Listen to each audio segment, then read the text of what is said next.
Like when we first saw you for your audition on the X Factor, just totally blown away. I just remember seeing you and stuff. Thank you. You've definitely got talent.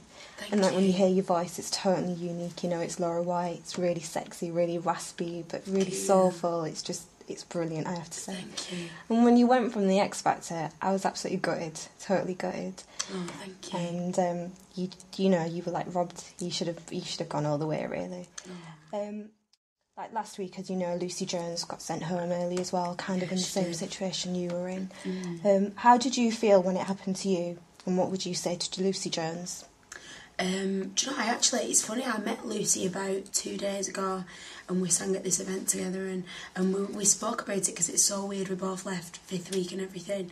But you know what, I did give her advice. I just kind of said to her, you know, you got to keep strong and, you know, me with my music, like, I wouldn't let anything allow me to give up my music, you know, no matter what I go through, I always keep going with it. And so I said the same to Lucy, you know, if she's as passionate as I am about my writing and getting my music out there and heard, just to let nothing stop you, really. And I think the industry's so tough anyway, you've got to kind of be like that. So when I was sent off the show, I was gutted, of course, but I just kind of thought, okay, where do I go now? So just to have that attitude, really.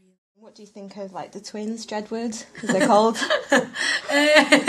They're funny, you know, it's not really my sort of music, really, what I'm into, but I listen to, like, a lot of jazz and old school music and a lot of soul, so they're not really musically what I'm into, but I think the X Factor, you know, it is you know, it's so aimed at kids as well, and the young kids love them, and they're very entertaining for the kids. And I think sometimes you do need a bit of light-hearted humour in the show, and they're cool, like, and it takes guts to get up there. So I wish them all the luck in the world. Would you say not winning the X Factor was actually better than winning? Because obviously you write your own material, and is it right you've got your own record label and you've set that up? Yeah, I did. I think obviously in my case, I'm really hoping and praying that it will be and that it continues to work out better in the end. I was always very adamant I wanted to do a lot of my own writing, and you know, and very much, you know, I'd hate just to be given a song that I'm not passionate about and that I haven't really been involved in. And I know if I would have won, there would have been a lot of that involved.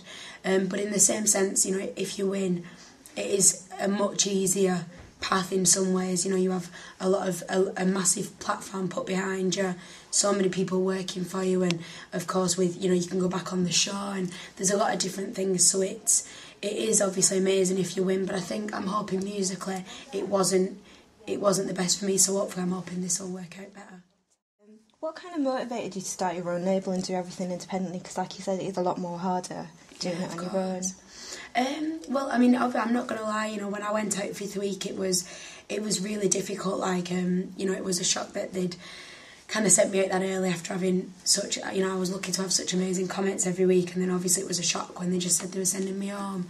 And so if you finish off a lot later in the show, there's obviously bigger opportunities and things.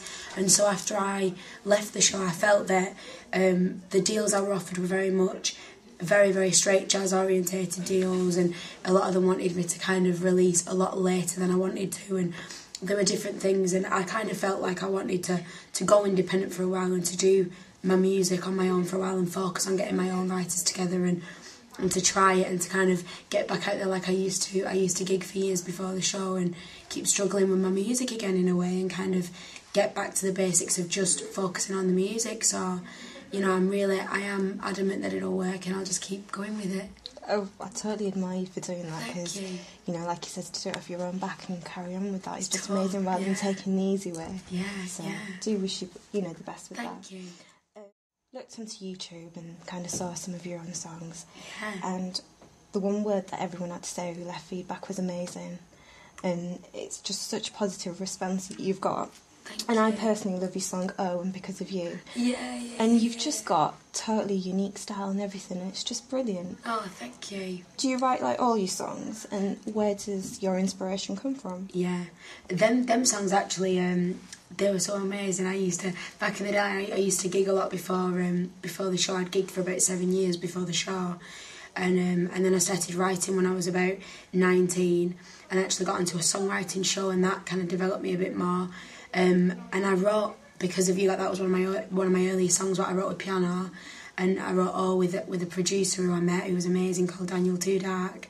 And it was so funny, I used to go and gig it and I used to say, this is going to be my single. And I was like tiny in pubs and it was just like a dream at the time, but it was one of them things, like I used to love it. And I mean, that's why now, like, I used to do most of my own writing. I used to gig in festivals with my own band with that material. But obviously now, like, I'm doing my new stuff, and it's very much, my new stuff has got a completely different sound, and I work with amazing writers like the people who've done my album, and Madonna's producers, so I've been so lucky with my writers. So now it's mostly co-writing on my new album. And what's your new single about? You Should Have Known is a song. Should we wait a minute? Let's all look at Mum. Can we put this on as well on the internet? How do you feel now, Mum? Do you feel guilty? Sorry, babe. It's alright. What was it? Yeah, You Should Have Known is about when a person's been through a relationship and then gone through a breakup with that person, and they feel strong enough to sit aside and say, I feel like strong enough to be independent again now, and I feel better that I'm on my own, and I feel strong enough to say to that person, you should have known better than to treat me like that.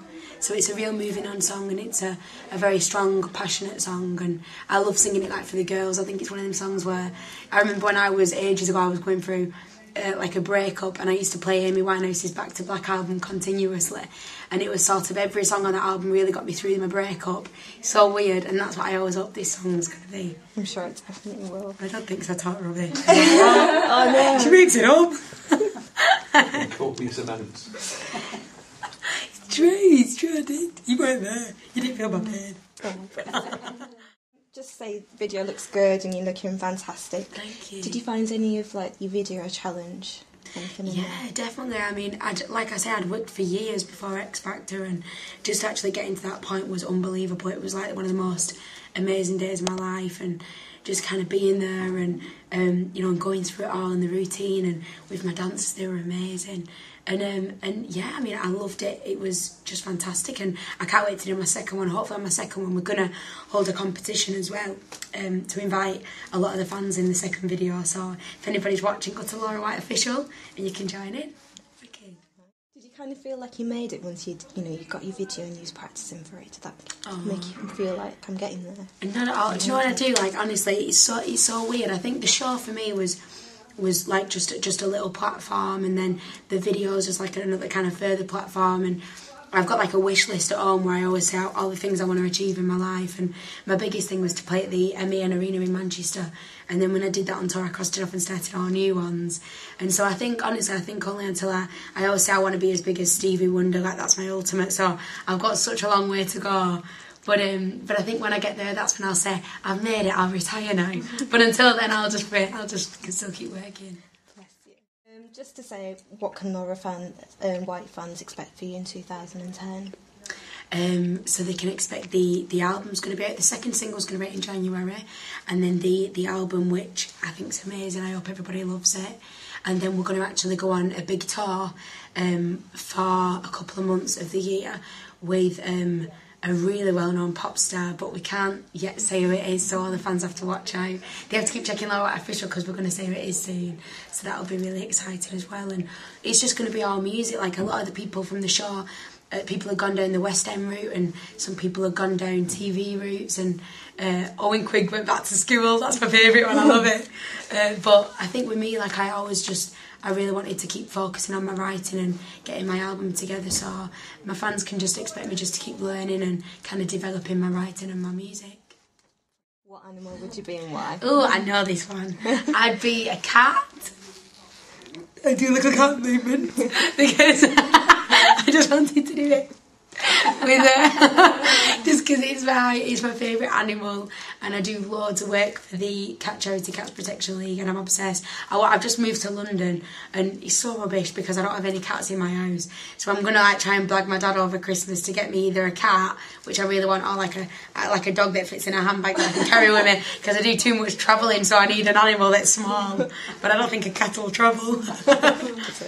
Brilliant. Thank you very much. Thank it's been you. A pleasure. Thank you everyone.